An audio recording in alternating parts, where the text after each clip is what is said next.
Paper લીકના પડઘા શાંત નથી પડ્યા, ત્યાં ગુજરાતમાં જામનગરમાં આવેલી આયુર્વેદ યુનિવર્સિટીમાં BAMS ત્રીજા વર્ષનું પેપર 20 જુલાઈએ લીક થયું છે. લીક થવામાં 12માંથી 11 પ્રશ્નો આગલા દિવસે જ એ સોશિયલ મીડિયાના માધ્યમથી ફરતા હતા અને જે તે અધિકારીઓ હતા એણે પુષ્ટિ કરી હતી કે ખરેખર જે સ્કોડમાં ગયા હતા એમણે અધિકારીએ પુષ્ટિ કરી હતી કે પેપરના 12માંથી 11 પ્રશ્નો એ આગલે દિવસે સોશિયલ મીડિયામાં ફરતા હતા. એનો મતલબ એવો હતો કે પેપર લીક થયું છે. આ પહેલી ઘટના ગુજરાતમાં કે દેશમાં નથી. આપણે ગુજરાતમાં છેલ્લા 7 વર્ષમાં જોવા જાય તો 30થી વધારે વખત એ પછી સરકારી ભરતીઓ હોય, યુનિવર્સિટીના પ્રશ્નો હોય કે કોલેજના પેપરો હોય, આ તમામ પેપરો લીક થયા છે. એટલા માટે ક્યાંક આ સરકારનો કે શિક્ષણ વિભાગનો આ પેપર માફિયાઓ છે, પેપર લીક કરનારા લોકો છે, એના ઉપર કોઈ અંકુશ નથી, એના ઉપર કોઈ દબાવ નથી.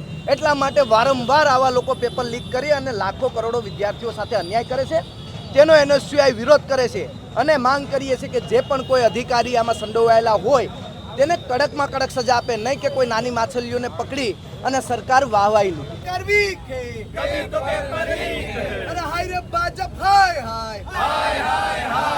વિદ્યાર્થીઓ પર અત્યાચાર બંધ કરો, બંધ કરો, બંધ કરો. વિદ્યાર્થીઓ પર અત્યાચાર બંધ કરો, બંધ કરો, બંધ કરો. અરે ગુજરાત સરકાર વીક હે, કભી તો પેપર લીક હે. અરે ગુજરાત સરકાર વીક હે, કભી તો પેપર લીક હે. અરે ગુજરાત સરકાર વીક હે, અરે ગુજરાત સરકાર વીક હે, કભી તો પેપર લીક હે. અરે સાહેબ સાઈડમાં જાય. અરે ગુજરાત સરકાર વીક હે, કભી તો પેપર લીક હે. અરે ગુજરાત સરકાર વીક હે.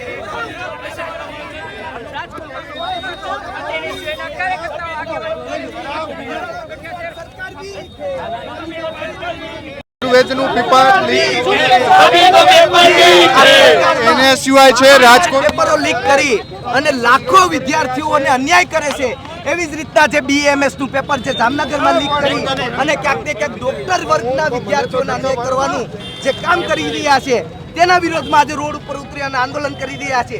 અમે માંગ કરીએ છીએ કે જે પણ કોઈ આમાં સંડોવાયેલું છે તેના ઉપર કડકમાં કડક પગલાં લેવામાં આવે, અન્યથા આવનારા દિવસોમાં ગુજરાતના તમામ જિલ્લા મથકો ઉપર NSUI આવી જ રીતના રોડ ઉપર ઉતરી અને આંદોલન કરશે.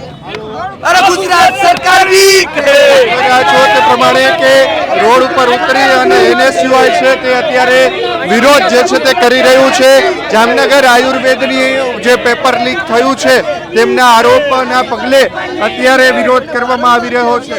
થાય છે અને અન્યાયમાં સરકાર કોઈ પ્રકારના પગલાં નથી લેતી.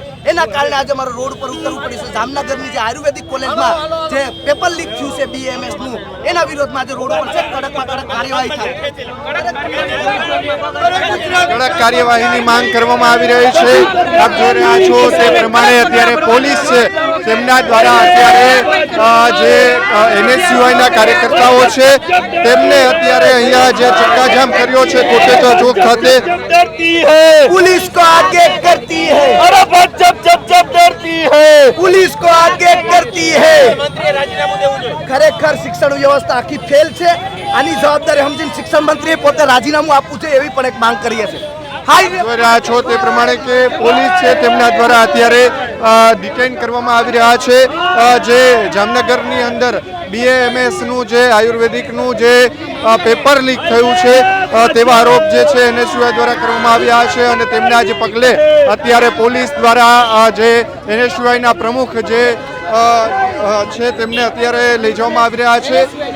કોટેચા ચોક છે ત્યાં અત્યારે ચક્કાજામ જે છે તે કરવામાં આવ્યું હતું. આપ દ્રશ્યો જોઈ રહ્યા છો તે અત્યારે કોટેચા ચોક ખાતેના છે કે જ્યાં અત્યારે જે આપ જોઈ રહ્યા છો કે પોલીસ છે તેમના દ્વારા અત્યારે તેમને લઈ જવામાં આવી રહ્યા છે અને પેપર લીક મામલે અત્યારે NSUI છે તે ઉગ્ર રજૂઆત કરી રહ્યા છે અને વિરોધ જે છે તે કરવામાં આવી રહ્યો છે. કોટેચા ચોક ખાતે અત્યારે NSUI દ્વારા પેપર લીક મામલે આપ જોઈ રહ્યા છો તે પ્રમાણે વિરોધ કરવામાં આવી રહ્યો છે. તાજેતરમાં જ હમણાં જે આંદોલન થયું ત્યારબાદ પેપર લીક લઈને સરકારે કડક કાયદાની વાત કરી. તે સમયગાળા દરમિયાન અત્યારે ફરી એક ગુજરાતની અંદર પેપર લીક થયું હોવાની વાત સામે આવી છે અને તેમના પગલે અત્યારે જે NSUI છે તે વિરોધ પ્રદર્શન કરી રહ્યું છે. કોટેચા ચોક ખાતે NSUIના કાર્યકર્તાઓ જે છે તે અત્યારે પહોંચ્યા હતા અને વિરોધ પ્રદર્શન જે છે તે અત્યારે કરવામાં આવ્યું હતું.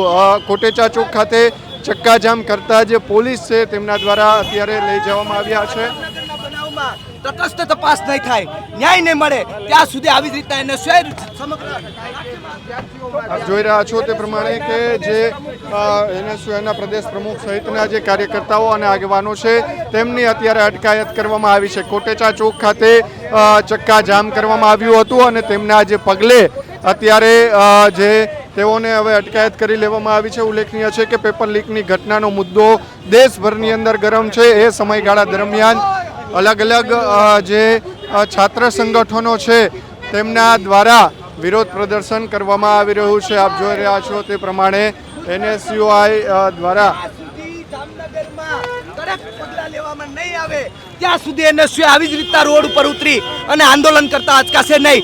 ગુજરાતના ખૂણે ખૂણે એનએસયુઆઈનો કાર્ય કરતા એ વિદ્યાર્થીઓને ન્યાય અપાવવા માટે આજે રોડ ઉપર ઉતરશે.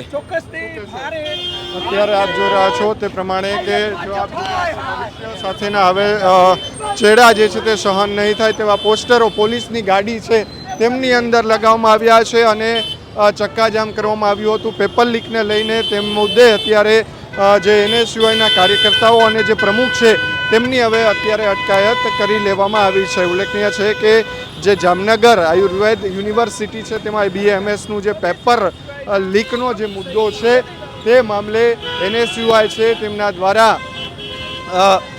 વિરોધ પ્રદર્શન કરવામાં આવ્યું હતું. જે નરેન્દ્ર સોલંકી છે એનએસયુઆઈના પ્રમુખ તેમના દ્વારા વિરોધ પ્રદર્શન કરવામાં આવ્યું હતું અને કોટેચા ચોક રાજકોટ ખાતે તેમણે ચક્કાજામ કરતા પોલીસ દ્વારા તેમની અટકાયત જે છે તે કરવામાં આવી છે. તેઓ માંગ કરી રહ્યા છે કે હવે પેપર લીકની ઘટનાઓ બંધ ક્યારે થવાની છે. ખેડૂત ભાઈઓ છે ખેતરમાં ડ્રોન ઉડાવતા હોય છે ત્યારે આપણે એક પ્રશ્ન સતાવતો હોય છે કે જે આપણે અત્યાર સુધી GPS ટેકનોલોજી વાળા ડ્રોન વાપર્યા છે જેથી કરીને મોબાઈલ ટાવર છે અથવા તો હાઈ ટેન્શન લાઈન પસાર થતી હોય કોઈ વૃક્ષો હોય ત્યારે જે GPS ટેકનોલોજી વાળા ડ્રોન છે એમાં ટકરાય અને ટ્રેસ થાય છે. પણ એગ્રીઓન લાવ્યું છે GNSS ટેકનોલોજી ડ્રોન જેથી કરીને એ ડ્રોન છે એ કોઈ જગ્યાએ ટકરાય નહીં, પોતાની રીતે જ ડિસિઝન લે છે અને મૂવ થઈ જાય છે જેથી કરીને GNSS ટેકનોલોજી ડ્રોન છે એ વાપરવાનો આગ્રહ રાખો.